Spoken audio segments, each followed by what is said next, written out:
Assalamualaikum warahmatullahi wabarakatuh. Kami dari kelompok 8 ingin mempresentasikan peran mahasiswa dan pemuda dalam perubahan politik dan ketatanegaraan di Indonesia. Anggota kelompok 8 terdiri dari 4 orang. Saya Cynthia Salsabila, absen 4. Lisani Tarin, absen 12.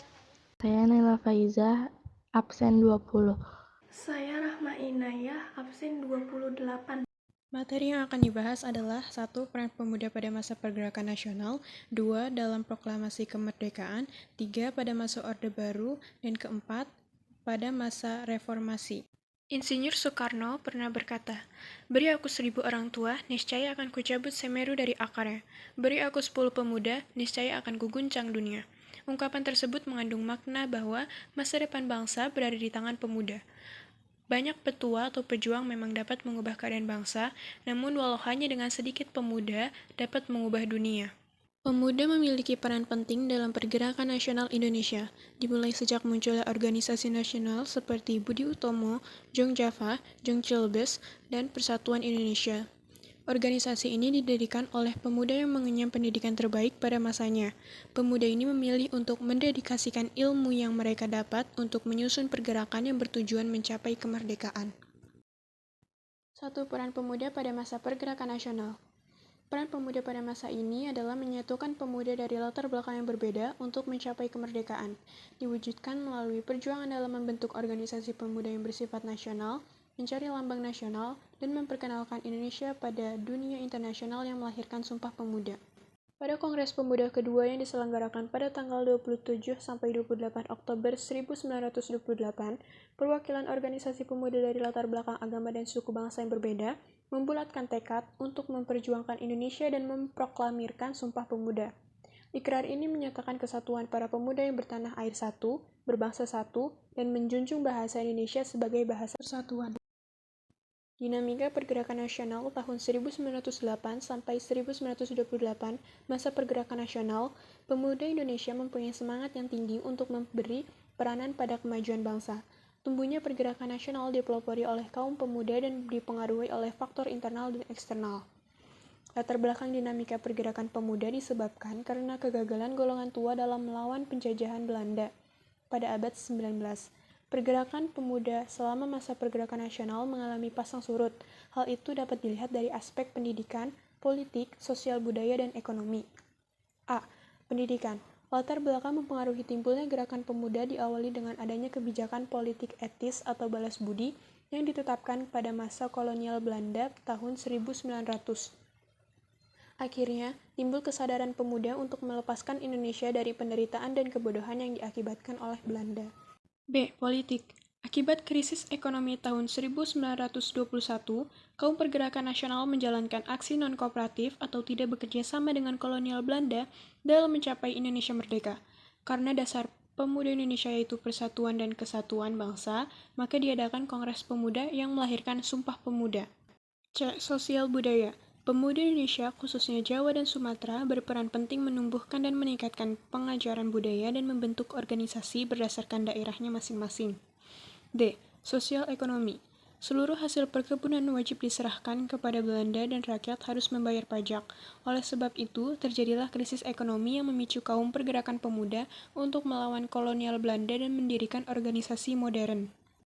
Contoh organisasi kooperatif adalah Satu Budi Utomo, didirikan oleh Dr. Sutomo pada 20 Mei 1908 yang bertujuan untuk memajukan pengajaran, memajukan teknik dan industri, menghidupkan kembali kebudayaan, dan memajukan pertanian, peternakan, serta perdagangan. Penggagas Budi Utomo adalah Dr. Wahidin Sudirohusodo dan pemimpinnya adalah Dr. Sutomo.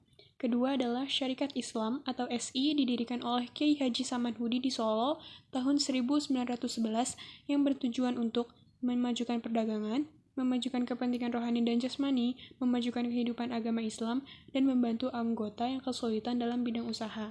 Berikut adalah tokohnya yaitu Raden Haji Umar Said, Cokroaminoto, dan Kiai Haji Samanhudi. Ketiga ada Muhammadiyah. Muhammadiyah didirikan oleh Kiai Haji Ahmad Dahlan pada 18 November 1912 yang bertujuan untuk memajukan pendidikan dan pengajaran berdasarkan agama Islam dan mengembangkan pengetahuan ilmu agama dan cara hidup menurut agama Islam. Selain organisasi kooperatif, berikut adalah contoh organisasi non-kooperatif. Pertama adalah Indisch Partij, didirikan oleh 3 serangkai yaitu Dr. Cipto Mangkusumo, Dr. Daus Dekker, dan Suwardi Suryaningrat pada 25 Desember 1912 yang bertujuan untuk membangun patriotisme semua Indiers terhadap tanah air. Indisch Partij memiliki cita-cita untuk menyatukan golongan yang ada di Indonesia. Contoh selanjutnya dari organisasi non-kooperatif adalah Partai Nasional Indonesia atau PNI yang didirikan oleh Insinyur Soekarno pada tahun 1928 bertujuan untuk mencapai Indonesia merdeka dengan asas perjuangan berdiri di atas kaki sendiri, non-kooperasi, dan Marhainisme mencapai Indonesia merdeka. Marhainisme sendiri adalah ideologi yang menentang penindasan. 2. Peran pemuda dalam memproklamasi kemerdekaan. Peran pemuda dalam pelaksanaan proklamasi kemerdekaan Indonesia adalah dengan mengamankan Presiden dan Wakil Presiden Republik Indonesia dengan tujuan agar tidak diperalat atau dipengaruhi oleh pihak Jepang dan sekutu dalam memproklamasikan Indonesia. Mereka melakukan upaya penculikan dan membawa Soekarno serta M. Hatta ke Rengas Dengklok, Karawang, Jawa Barat. Penculikan terjadi karena terdapat perbedaan pendapat antara generasi muda dan tua perihal waktu kemerdekaan. Kejadian penculikan tersebut berpengaruh kepada penetapan pembacaan proklamasi Indonesia. Alhasil, generasi tua menyetujui pendapat dari generasi muda untuk membaca proklamasi dan menyatakan kemerdekaan Indonesia secepat mungkin.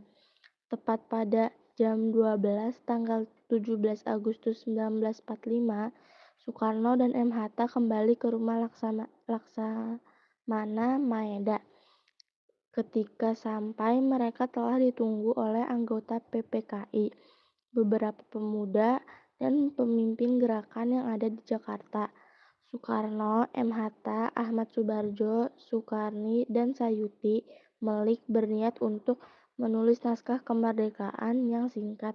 Namun, kelima orang tersebut tidak ada yang memiliki naskah resmi yang dibuat pada 22 Juli 1945 atau dikenal dengan Piagam Jakarta. Alhasil, Soekarno menuliskan naskah proklamasi dibantu oleh sahabat sekaligus wakilnya M. Hatta. Akhirnya, tepat pada 17 Agustus 1945, Soekarno dengan lantang membacakan teks proklamasi sebagai bentuk bahwa negara Indonesia telah merdeka. Deklarasi sempat direncanakan untuk dilaksanakan di lapangan Ikada, tetapi demi alasan keamanan, deklarasi dipindahkan ke kediaman Soekarno di Jalan Pegagasan Timur nomor 56. Saat ini bernama Jalan Proklamasi nomor 1.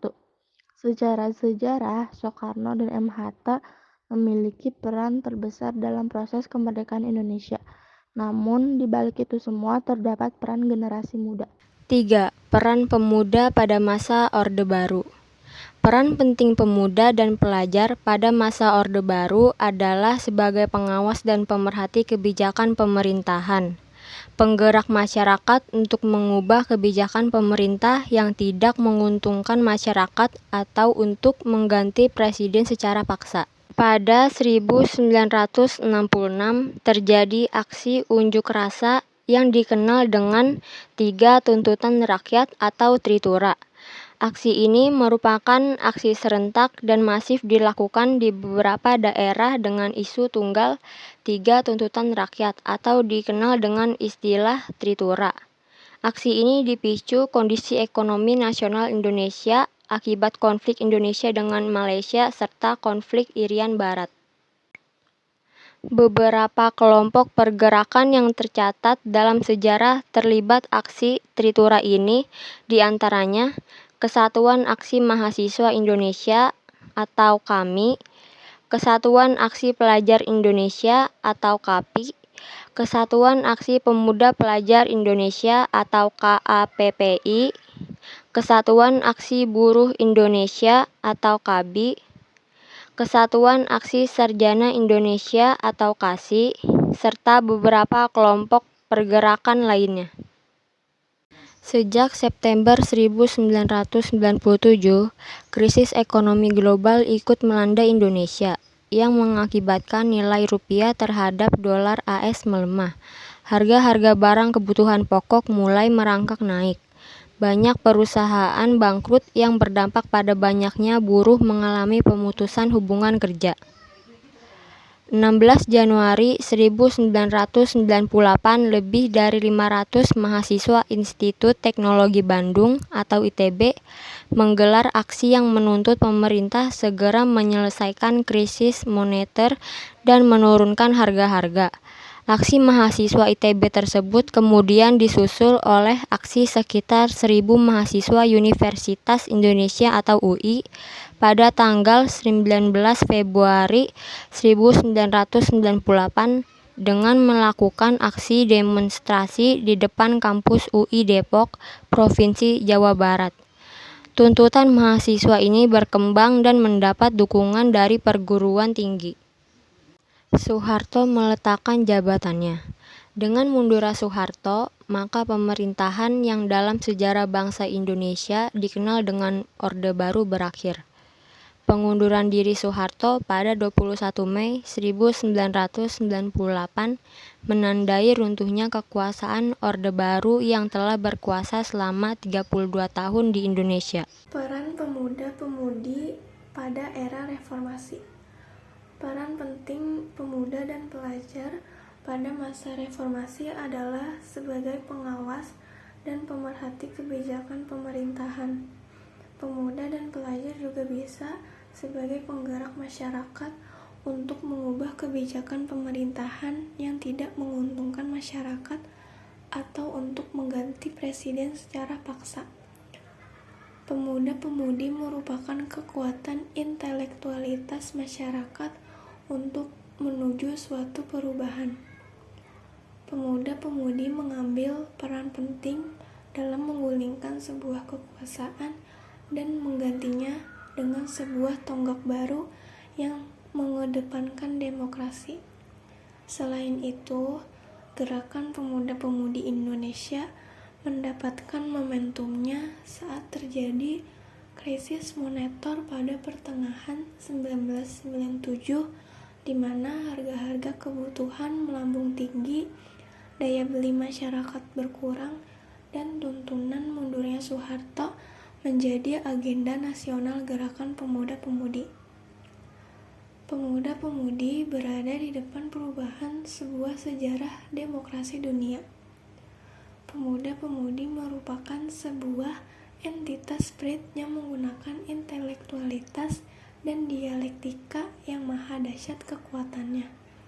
Pemuda-pemudi memiliki kekuatan energi penuh dengan sifat kreatif, kritis, dan dinamis, serta kepekaan yang tinggi pada masalah sosial.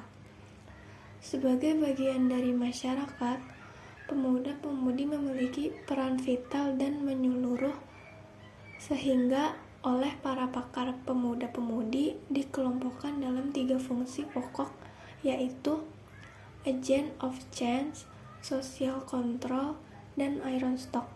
Seperti yang sudah dibahas di atas, peran pemuda-pemudi di era reformasi merupakan sebuah kekuatan yang sejak dulu hadir, dari mulai persiapan kemerdekaan dan mempertahankan kemerdekaan hingga pada masa reformasi.